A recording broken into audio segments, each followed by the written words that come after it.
ថ្ងៃទី13ហើយដែលភាគីថៃនៅតែបន្តរំលោភបំពានលើបទចម្បាញ់និងសេចក្តីថ្លែងការណ៍រួមស្តីពីកិច្ចប្រព្រឹត្តសន្តិភាពរវាងកម្ពុជាថៃ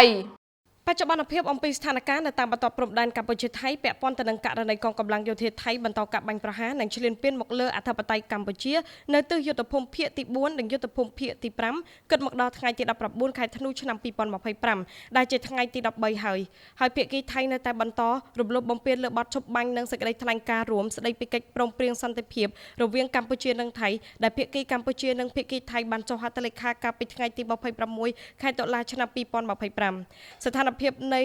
អំពើគម្រាមកំហែងនៃការឈ្លានពានរបស់ភាគីថៃមកលើតំបន់មួយចំនួននៅក្នុងដែនអធិបតេយ្យកម្ពុជាមួយស្ថានភាពជួមមុខនៅសមរភូមិទិសយុទ្ធភូមិភាគទី4ក្នុងភូមិសាស្ត្រខេត្តរតនមានជ័យភាគីថៃបានបន្តបាញ់ប្រហារមកលើកម្ពុជាគិតចាប់ពីម៉ោង 17:00 នាទីល្ងាចថ្ងៃទី18ខែធ្នូឆ្នាំ2025រហូតដល់ម៉ោង 7:00 នាទីព្រឹកថ្ងៃទី19ខែធ្នូឆ្នាំ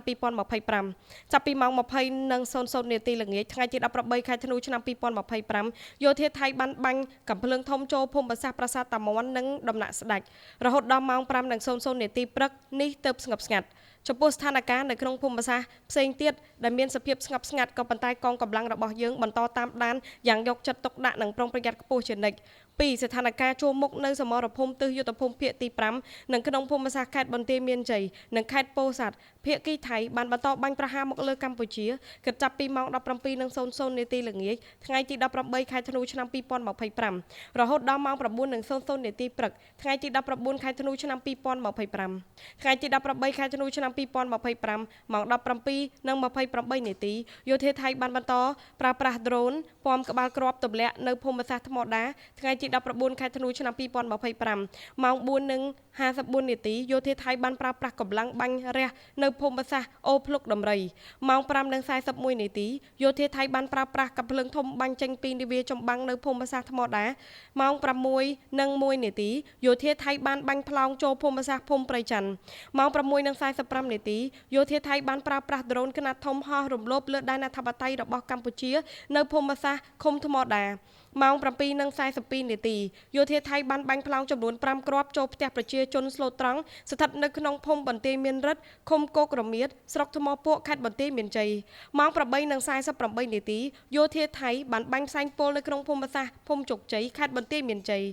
ចំពោះស្ថានភាពនៅក្នុងភូមិសាស្ត្រផ្សេងទៀតដែលមានសភាពស្ងប់ស្ងាត់ប៉ុន្តែកងកម្លាំងរបស់យើងបន្តតាមដានយ៉ាងយកចិត្តទុកដាក់និងប្រុងប្រយ័ត្នខ្ពស់ជានិច្ចសូមធ្វើការបញ្ជាក់ជូនជាថ្មីគោលដៅនៃការវាយការពារខ្លួនរបស់កម្ពុជាគឺផ្ដោតតែទៅលើគោលដៅយោធាថៃប៉ុណ្ណោះមិនសំដៅទៅលើគោលដៅជនស៊ីវិលឬកន្លែងស៊ីវិលណាមួយឡើយប៉ុន្តែមានតែភាគីថៃទេដែលបានធ្វើការវាយប្រហារមកលើទីតាំងដែលប្រជាជនស៊ីវិលរបស់កម្ពុជានិងធ្វើឲ្យប្រជាជនស៊ីវិលស្លូតត្រង់កម្ពុជាបាត់បង់ជីវិតចំនួន18នាក់ទារក1នាក់និងរងរបួសចំនួន79នាក់គិតត្រឹមថ្ងៃទី18ខែធ្នូឆ្នាំ2025ម៉ោង 6 ល្ងាចកម្ពុជាទាមទារឲ្យភាគីថៃបញ្ឈប់រាល់ការផ្សព្វផ្សាយព័ត៌មានមិនពិតដោយចេតនាក្នុងគោលបំណងបង្វែរការចាប់អារម្មណ៍អំពីការរំលោភបំពានច្បាប់អន្តរជាតិរបស់ខ្លួនដោយលាបពណ៌កម្ពុជាដើម្បីយកលេសបង្កើតភាពតានតឹងក្នុងគោលបំណងបម្រើដល់សកម្មភាពឈ្លានពានមកលើបូរណភាពទឹកដីស្របច្បាប់របស់កម្ពុជាប៉ុណ្ណោះម្ដងហើយម្ដងទៀតកងទ័ពថៃតែងតែយកលេសនិងប្រើប្រាស់គ្រប់ឧបាយកល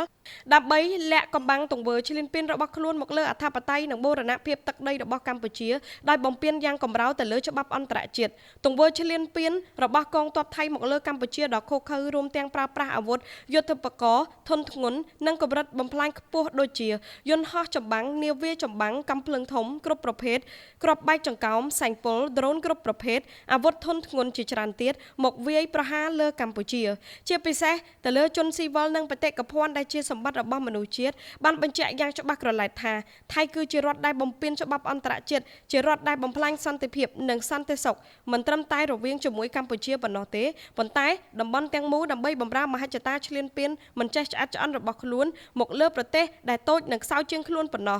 យើងអំពាវនាវឲ្យកងទ័ពថៃបញ្ឈប់ជាបន្ទាន់នៅទង្វើភូតកុហកបោកប្រាស់បំភ្លៃការពិតមិនចេះចប់មិនចេះហើ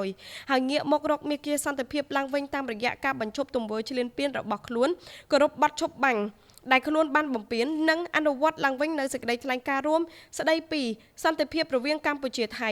កងទ័ពថៃត្រូវបានបង្ហាញអំពីភាពស្មោះត្រង់របស់ខ្លួនប្រកបដោយតម្លាភាពនិងសុឆន្ទៈដោយស្ដែងចេញតាមរយៈទង្វើដែលមានការទទួលខុសត្រូវខ្ពស់និងគោរពច្បាប់អន្តរជាតិឲ្យបានម៉ឺងម៉ាត់មិនមែនតាមរយៈវោហារស័ព្ទនិងការភូតកុហកនោះទេក្នុងន័យនេះកម្ពុជាសូមអំពាវនាវឲ្យសហគមន៍អន្តរជាតិថ្កោលទោសយ៉ាងម៉ឺងម៉ាត់ចំពោះការរំលោភបំពានសេចក្តីថ្លែងការណ៍រួមស្តីពីកិច្ចព្រមព្រៀងសន្តិភាពរវាងកម្ពុជានិងថៃនិងសកម្មភាពឧក្រិដ្ឋកម្មសង្គ្រាមខុសច្បាប់របស់ថៃម្ដងហើយម្ដងទៀតដោយទាមទារឲ្យថៃទទួលខុសត្រូវទាំងស្រុងចំពោះការរំលោភបំពានដល់កម្រិតនេះកម្ពុជាអំពាវនាវឲ្យថៃបញ្ឈប់រាល់អរិយភាពជាបន្ទាន់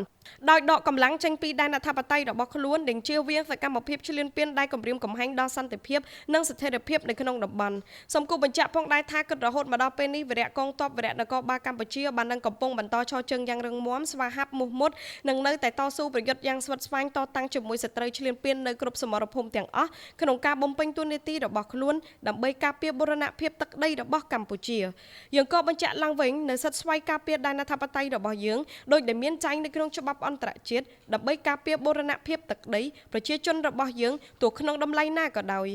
សូមប្រជាពលរដ្ឋទាំងអស់បន្តជឿជាក់និងលើកទឹកចិត្តដល់វីរៈកងទ័ពដ៏អង់អាចក្លាហានរបស់យើងដែលកំពុងប្រយុទ្ធតស៊ូយ៉ាងខ្លាំងក្លាគ្រប់សមរភូមិទាំងអស់រាជរដ្ឋាភិបាលកងទ័ពប្រជាជនកម្ពុជាគ្រប់រូបរួមគ្នាជាធ្លុងមួយក្នុងការការពារទឹកដីសេចក្តីថ្លៃថ្នូរអធិបតេយ្យភាពរបស់យើងដោយអង្គអាចក្លាហាននិងដោយមិនងាករេជាដាច់ខាតទោះក្នុងតម្លៃណាក៏ដោយសម្រាប់ព័ត៌មានបន្ថែមស្តីពីស្ថានភាពជួរមុខក្រសួងការពារជាតិនឹងចេញផ្សាយក្នុងប្រព័ន្ធផ្សព្វផ្សាយផ្លូវការរបស់ក្រសួងការពារជាតិកម្ពុជានេះខ្ញុំរ៉ាលីពី Big News